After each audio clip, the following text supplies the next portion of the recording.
De volta aqui na Rádio Bandeirantes, talvez você tenha ouvido a notícia, você aí do outro lado do rádio, a respeito de um novo medicamento. Estou falando do Lenacapavir. É um medicamento injetável para prevenção do HIV, que pode levar a pessoa a ter AIDS e todas as complicações decorrentes disso. Para conversar sobre esse tema, é um novo medicamento, é legal a gente entender e falar um pouco sobre o combate, pela forma como ela queria alertar os adolescentes daquele momento de um mal terrível que estava chegando, que era a AIDS, e ela pintou um quadro que deixou todo mundo absolutamente estupefato. A gente ouvia falar uma coisa aqui, outra ali, mas ela falava de uma maneira que aquilo poderia nos atingir de uma maneira muito certeira se nós não tomássemos determinados cuidados. E todo mundo ficou de olho arregalado, preocupadíssimo, e quando ia pegar o ônibus, e a gente ia ali para o bairro da Lapa de ônibus, medo de encostar onde a gente colocava a mão, na barra para segurar a mão, porque alguém poderia ter encostado a mão e vai que aquela pessoa tinha AIDS, e ficou uma loucura naquele tempo com muita desinformação. Foi chamado de peste gay, entre algumas das alcunhas absurdas que foi dada para a doença ao longo da história, e também outras expressões como grupo de risco e não comportamento de risco, e por aí vai. E aí, depois de toda essa batalha, e a gente vai falar sobre essa batalha, surge a informação de um novo antirretroviral, o Lenacapavir. Eu queria saber primeiro, antes da gente falar e explicar para as pessoas o que é um antirretroviral, como é que o senhor recebeu a informação desse novo medicamento injetável que vem antes do processo de uma infecção. Ronald, se você me permite, você voltou bastante no tempo, eu também vou voltar um pouquinho. Em 1976, quando você estava na escola, eu estava no primeiro ano da faculdade de medicina. E eu sou de uma geração de médicos e me tornei infectologista neste momento, em que nós não tínhamos absolutamente nada para tratar as pessoas que tinham HIV. A gente tinha um AZT e depois o DDI, e era uma sentença de morte, era inexorável.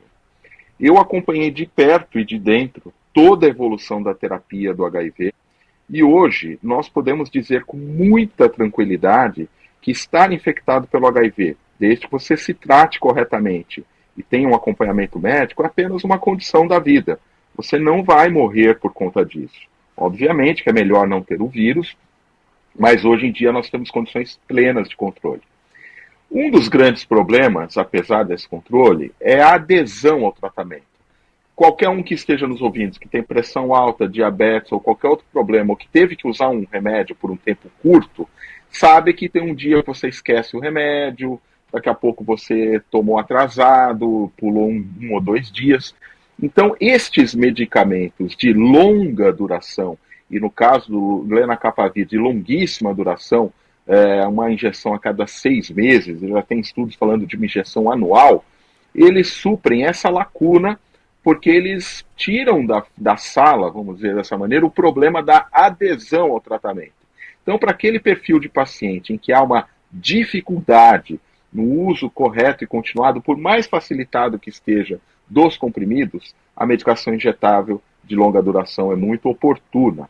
E aí ela vai desde a terapia como a prevenção também da infecção pelo HIV. Então, o que eu posso dizer a você, a gente já vem acompanhando esse tema há algum tempo, é que a Anvisa autorizar isso no Brasil é um grande avanço, sem dúvida nenhuma, porém ainda existem obstáculos para serem superados, e um deles é o preço desse remédio.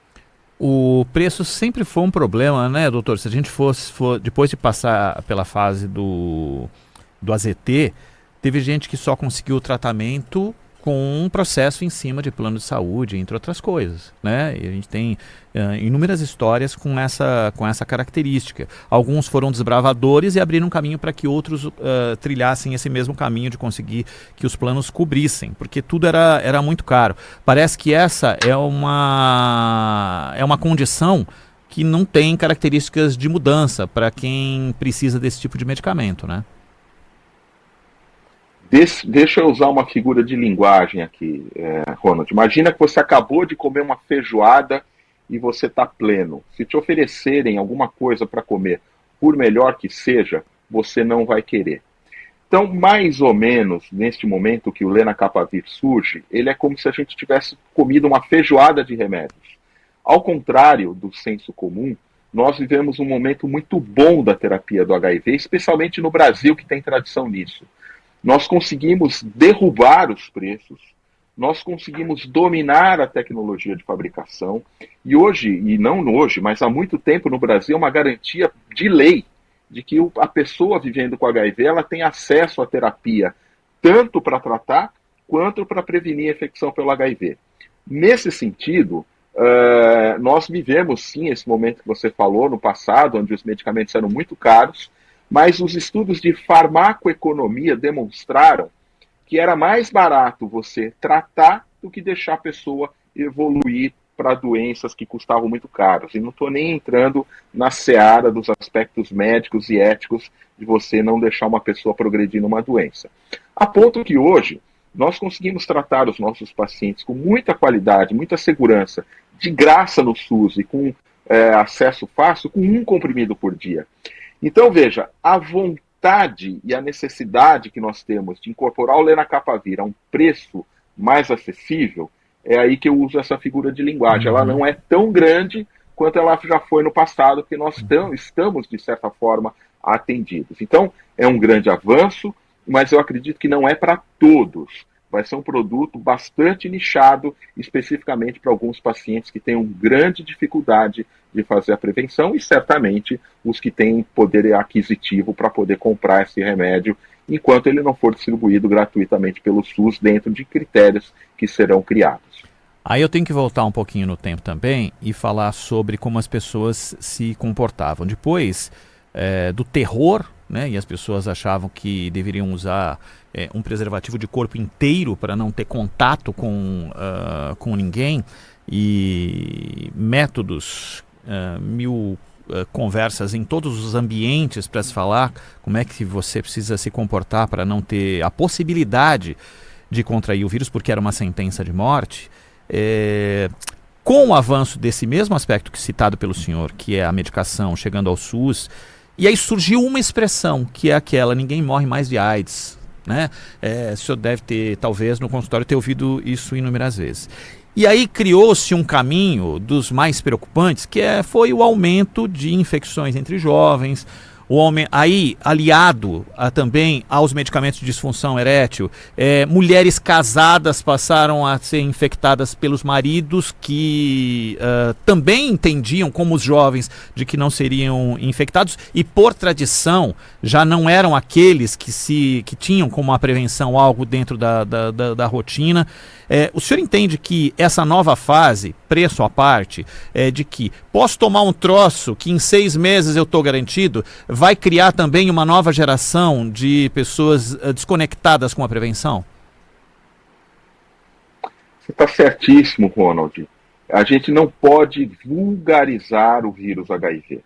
Ele é um vírus que continua aí. Se você não fizer diagnóstico e não tratar, você vai evoluir para a AIDS e vai morrer. Infelizmente, nós ainda temos pessoas que têm medo do diagnóstico, que não fazem teste, que não se tratam adequadamente, não é? Então, o vírus continua com todo o seu potencial. O que mudou é a terapia. Mas para a terapia funcionar, ela precisa ser efetiva, as pessoas precisam se tratar, portanto.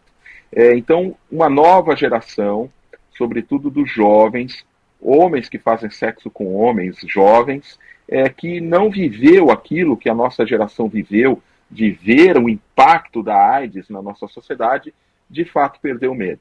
Algumas pessoas acham que é uma contingência da vida, eventualmente se infectar pelo vírus. Isto é absolutamente temerário, não deve ser um comportamento a ser estimulado, evidentemente, e a gente tem que continuar falando em prevenção da infecção. Sim, é verdade que se você pegar o vírus e for acompanhado e se tratar, você não vai morrer mais de infecção pelo HIV e AIDS. Mas também é verdade que é muito melhor e você evita uma série de complicações e compromissos se você não se infectar. Por isso que a palavra da ordem continua sendo a prevenção, e a prevenção combinada, que é um grande avanço. Porque, como você falou aí antes, as pessoas colocavam a camisinha de corpo inteiro, né? O problema é que as pessoas não colocam a camisinha na vida real. Existem estudos que mostram que até 80% da população sexualmente ativa no Brasil não usa o preservativo de maneira regular. Ou seja, as pessoas até dizem, para não fazer feio, que elas usam preservativo, mas no dia a dia não usam. Então, por isso que a prevenção com medicamentos, e no caso ainda desse lenacapavir que a gente discute, que garante uma injeção que vai te proteger por 6 meses, ela é tão importante porque você evita a infecção por um vírus que, se não for tratado, vai evoluir, e isso é uma prevenção altamente eficaz e que não depende de você usar ou não camisinha. Esse assunto é muito popular, porque as pessoas de qualquer idade, e eu estou falando também de pessoas que viveram essa fase citada por mim lá dos anos 80, mas tem filhos daquela fase, né? O nosso ouvinte Tom, ele está dizendo o seguinte: ele perdeu o pai com HIV. Ele até tomava, diz ele, os coquetéis, mas não era disciplinado. E ele falou, se tivesse talvez esse medicamento, talvez não tivesse perdido. Ou talvez ele tivesse sido disciplinado, né, Tom? Ele falou, que bom que avançamos. Fora que o mito que o HIV era transmitido por relações homossexuais era uma tônica, né? Às vezes o cara não queria ser diagnosticado ou que soubessem que ele foi diagnosticado por relacionar com o preconceito muito mais do que com os reflexos da doença, né, doutor? Você sabe, o Tom que está nos ouvindo aí, que teve o pai que infelizmente faleceu de HIV, eu entendo perfeitamente, viu, Tom? Porque, como eu disse, eu venho de uma época que a gente tinha o AZT e olhe lá, e depois começaram a vir outros antirretrovirais. Quando, mais ou menos em 1995, 96, surge o famoso coquetel, que é uma virada na história do HIV, nós tínhamos pacientes que precisavam tomar cerca de, só do coquetel, sem falar dos outros remédios, tomava às vezes 20 comprimidos por dia. No primeiro momento, a pessoa está morrendo, você está na beira do precipício, ou você está se afogando, se te derem qualquer corda, qualquer boia, você pega. Só que aí o preço para se manter vivo é muito grande, porque você tomar uma quantidade enorme de comprimidos, com muitos efeitos colaterais, com estigma, a gente tinha lipodistrofia, que era um estigma muito grande, os pacientes tinham aquela melhora e em seguida abandonavam o tratamento ou começavam a fazer uso irregular.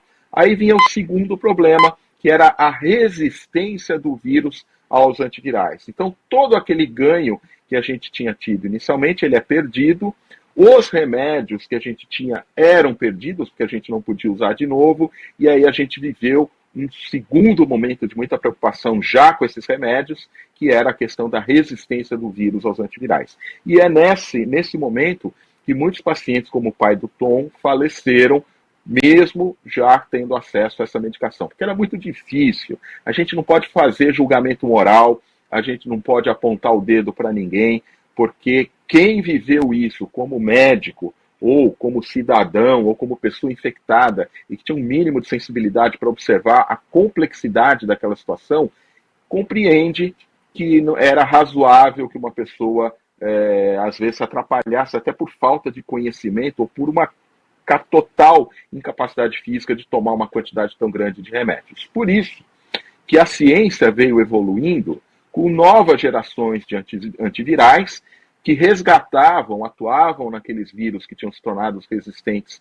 aos primeiros, e esse contínuo desenvolvimento tecnológico nos trouxe onde nós estamos hoje, onde a gente consegue, com um único comprimido, distribuído no SUS, de graça, para qualquer brasileiro e até para estrangeiros que morem no Brasil, controlar o vírus com muita segurança, com muita eficácia e com praticamente zero risco de resistência. Então, o avanço tecnológico em todos os aspectos e, sobretudo, na qualidade de vida das pessoas vivendo com HIV, ele é notável, mas esse exemplo que o Tom trouxe aí do pai dele, a gente viveu isso muito de perto com vários pacientes, infelizmente.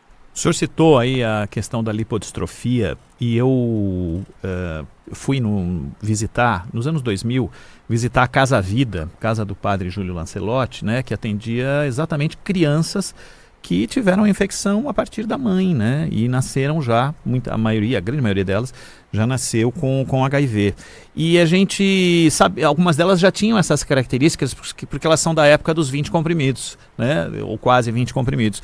E aí os ombros, às vezes muito largos, pareciam nadadores profissionais e tinham essa coisa. A lipodistrofia foi superada ao longo desse tempo, doutor? Foi superada, Ronald. Nós tínhamos nessas primeiras gerações de medicamentos dois problemas graves. Um era a lipodistrofia, que virou um estigma. Qualquer pessoa do meio de pessoas que vivem com HIV sabia identificar um igual, porque era quase como uma tatuagem de que essa pessoa tem HIV. E certamente nós, profissionais de saúde, porque era um rosto muito característico. Havia uma concentração da gordura corpórea nessa região de trás aqui do pescoço, que a gente fala uma gibosidade. O rosto ele ficava completamente sem gordura, era um rosto quadrado, os braços e pernas ficavam muito finos, e isso deixava a musculatura muito evidente, dava a impressão que era uma pessoa que fazia musculação, porque tinha a musculatura dos braços e pernas muito evidentes, mas os membros muito, muito finos, né? E há uma concentração da gordura nessa região posterior, uma gibosidade, e no abdômen. Então, você batia o olho naquilo, você sabia isso era lipodistrofia. E o outro efeito muito importante desses medicamentos eram os efeitos metabólicos, que, por sinal, persistem. Nós temos hoje ainda o problema das doenças cardiometabólicas em pacientes vivendo com HIV. Eu volto a isso daqui a pouco. Mas naquela época nós tínhamos aumento do colesterol, aumento do triglicérides, mortes cardíacas, nós tínhamos os pacientes co-infectados com HCV, a cirrose hepática, muito importante. Então, os remédios, eles tinham características de estigma. Hoje, tudo isso está superado, Ronald. O que ficou é que as pessoas que vivem com HIV, por mais que tenham o vírus sob controle, elas têm o seu sistema imunológico ativado continuadamente, porque o vírus está ali dentro delas, embora controlado. Isso aumenta o risco de doenças cardíacas. Hoje a gente sabe que grande parte das doenças coronarianas, do infarto, eles não decorrem apenas da obstrução causada por placas, pelo colesterol alto, pelo triglicérides alto, mas, sobretudo, da atividade inflamatória na placa coronariana. E esses pacientes vivendo com HIV são, portanto, inflamados crônicos, e tão importante quanto a gente dá o antirretroviral é nós usarmos medicamentos para controle dos fatores de risco cardíacos deles. As estatinas, principalmente, muitos deles também com ezetimiba. Então é mais uma razão para a gente falar de prevenção, porque não é tranquilo não. Se você não morre de HIV, você vai ter que fazer controle do teu risco cardiometabólico para o resto da vida, porque é outra coisa que está acontecendo, viu, Ronald? As pessoas estão envelhecendo com HIV e aí o risco cardíaco aumenta junto. Sempre tinha aquela conta, né? Qual é a pessoa que viveu mais tempo com HIV? Tinha muito disso aí. Você ouvia falar de tal pessoa, e aquelas que conseguiram entrar na era do coquetel e viviam com qualidade de vida, enfrentando, claro, esses desafios citados aqui pelo doutor. A gente citou, e eu citei aqui a questão da transmissão da mãe pro bebê, mas o Brasil avançou demais nesse aspecto, né, doutor? Ganhando uma certificação da OMS de conseguir praticamente zerar essa transmissão da mãe para o filho, a mãe infectada e o filho nascer saudável, né? Olha, isto, Ronald, é um motivo de orgulho para o Brasil. Nós conseguimos ganhar essa certificação de não termos mais transmissão vertical, que é o termo para essa transmissão da mulher grávida para a criança, isso às custas de testagem e do uso correto da medicação. Porém, eu quero aqui falar que, sobretudo para as mulheres que estão grávidas ou que vão ficar grávidas, façam o seu pré-natal corretamente. E não é apenas o HIV que é importante no pré-natal, mas também a sífilis. E nós temos visto, Ronald, infelizmente, que muitas mulheres não fazem o pré-natal como deveriam, não fazem as testagens devidas no tempo correto, e a gente acaba tendo, infelizmente, casos de sífilis, de transmissão vertical, de sífilis congênita. Então, nós já conquistamos um prêmio muito importante, estamos num lugar muito bom em relação à transmissão vertical do HIV, mas a gente precisa melhorar ainda em relação à sífilis. E aí aquela figura, né, Ronald? Não basta você chegar no topo, você tem que se manter no topo. E às vezes você chegar no topo é sedutor e você relaxa e regride, como foi o caso recentemente do sarampo, por exemplo. Poliomielite também pode ser um exemplo, doutor, da gente ter talvez fraquejado um pouco aí nas campanhas, ter acontecido ter um número menor de crianças também sendo vacinadas? Em tempos recentes, Ronald, o Brasil regrediu na saúde pública, né? Você e todos nós nos lembramos que nós tínhamos um governo negacionista, que era anti-vacina, que não estimulava a vacinação, coisa que os Estados Unidos está vivendo hoje, é notícia no mundo inteiro, e os meus colegas médicos sérios lá dos Estados Unidos estão estarrecidos com isso, né? Então, qualquer doença imunoprevenível, onde esse agente infeccioso ainda circule, ela é passível de voltar a acontecer em grande escala se a gente afrouxar as regras da vacinação. E aí o sarampo é o exemplo mais agudo, mas sem dúvida a poliomielite não é uma doença extinta, existem ainda alguns poucos bolsões onde esse vírus circula e certamente se a gente baixar a guarda ela pode voltar, mas é improvável. Nós tivemos até um alerta há pouco tempo no Brasil de uma suspeita de um caso, mas depois se observou que era uma cepa de origem vacinal e o caso não foi confirmado. Então, isto vale não só para polio, para o sarampo, mas para qualquer doença transmissível. Não podemos baixar a guarda da vacinação, porque senão os vírus voltam a circular. E no caso do HIV, não podemos baixar a guarda da prevenção e do tratamento, porque senão o vírus vai voltar a crescer e as pessoas evoluírem para AIDS e eventualmente morrerem. A gente está falando aqui com o Dr. Evaldo Stanislau a respeito da aprovação pela Anvisa do medicamento Lenacapavir, que é um medicamento injetável para a prevenção do HIV. E aí, eu junto com uma pergunta de outro ouvinte, eu não tenho o nome dele, mas ele disse o seguinte: peça para o Dr. Evaldo, por gentileza, para ele explicar por que não temos uma vacina. Doutor, o Lenacapavir é um caminho para a vacina ou são caminhos completamente distintos, uma coisa não tem a ver com a outra? E eu falo isso só porque se a gente toma uma vacina para estar imune por um ano, por que o Lenacapavir não é um caminho para a vacina? Aí o senhor aproveita e já explica o que é medicamento, o que é vacina e de que maneira eles são diferenciados, né, para as pessoas entenderem.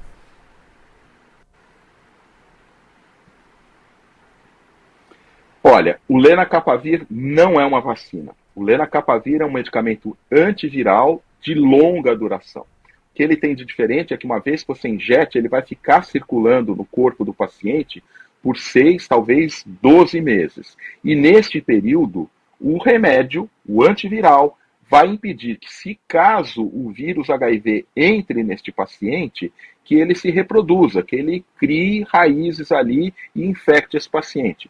Mas o mecanismo de ação é a interferência nos mecanismos de replicação viral. Então, o Lenacapavir não é uma vacina, é apenas um antiviral muito potente e de longa duração. A vacina, ela seria alguma coisa que nós utilizaríamos para ensinar o nosso sistema imunológico que, uma vez entrando em contato com o vírus, eles impedissem a infecção. Qual é a dificuldade? O HIV justamente gosta do nosso sistema imunológico, ele gosta dos linfócitos, das nossas células de defesa. Então, essa é uma primeira dificuldade. O vírus ele tem tropismo por essas células. Mas a maior dificuldade técnica, ela é a capacidade de mutação viral. Todas as tentativas de vacinas que foram feitas, tanto vacinas tradicionais, que induzem a fabricação de anticorpos, quanto outras vacinas que induzem imunidade celular, nenhuma teve sucesso por conta dessa grande capacidade de mutação do vírus, que acaba se tornando insensível à proteção que eventualmente a vacina conferiria. E, de outro lado, com o enorme avanço da prevenção e da terapia contra o HIV, se tornou menos interessante você ter uma vacina. Então, se você, de um lado, tem uma dificuldade técnica até hoje praticamente intransponível para ter uma vacina, de outro lado, você tem mecanismos de prevenção e terapia muito, mas muito eficazes, 100% eficazes, vamos colocar dessa maneira. Então, diante dessas duas situações, é que se perdeu um pouco o interesse no desenvolvimento de uma vacina. Dificuldade técnica de um lado, pela mutação do vírus, alta eficácia na prevenção e terapia de outro lado. Doutor, antes da gente encerrar, podemos continuar com o lema de que evolução dos medicamentos à parte, tudo o que aconteceu nesse recorte histórico que fizemos aqui, a prevenção continua sendo o melhor caminho, né, doutor? Mas sem dúvida nenhuma, Ronald, prevenir é sempre melhor. E eu costumo dizer até mais, eu sou professor de medicina já há muitos anos, os alunos querem aprender sobre doença, mas a gente tem que ensinar sobre saúde. Então nós temos que preservar a saúde, nós nascemos, a maioria de nós, felizmente, nasce muito saudável, e nós é que nos estragamos ao longo do tempo com hábitos de vida, com vida sedentária, com alimentação incorreta, com cigarro, com outros tipos de substâncias, o estresse, enfim. Então a gente precisa preservar a saúde. Ao aumento da expectativa de vida que tem, com o aumento da população global, com o aumento do custo da tecnologia em saúde, a doença é insustentável. Essa conta nunca vai fechar e nós já estamos enfrentando globalmente, países bem estabelecidos como o Reino Unido, por exemplo, têm enfrentado problemas gravíssimos para manter o seu sistema de saúde, do ponto de vista de sustentabilidade financeira. Então, continua sendo a palavra da ordem, não apenas para preservar a nossa saúde, mas também para manter a sustentabilidade do sistema de saúde da nossa sociedade, prevenção de todas as doenças, do HIV e das doenças não transmissíveis também. Doutor, hoje somos amigos, mas amanhã inimigos, porque amanhã tem Palmeiras e Santos lá em Barueri, e eu quero saber o seu palpite. Já que o senhor é um santista de raiz e de coração, então queria saber o que o senhor espera. Afinal de contas, o Zaidan e o Manuel estão esperando o seu palpite aqui.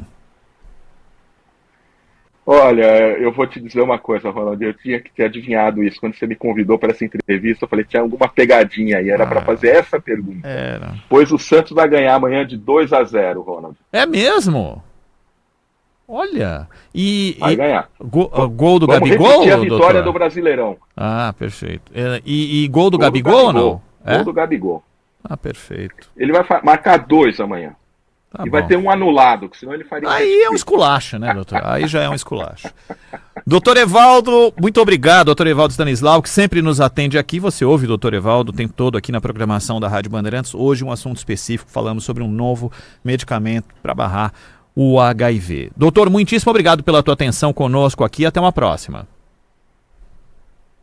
Eu que agradeço e agradeço inclusive a condução da entrevista, que foi maravilhosa e permitiu a gente ir muito além do tema inicial, e tenho certeza que quem ouviu aprendeu muito. Muito obrigado, Ronald. Valeu, obrigado, doutor. Grande abraço. Obrigado.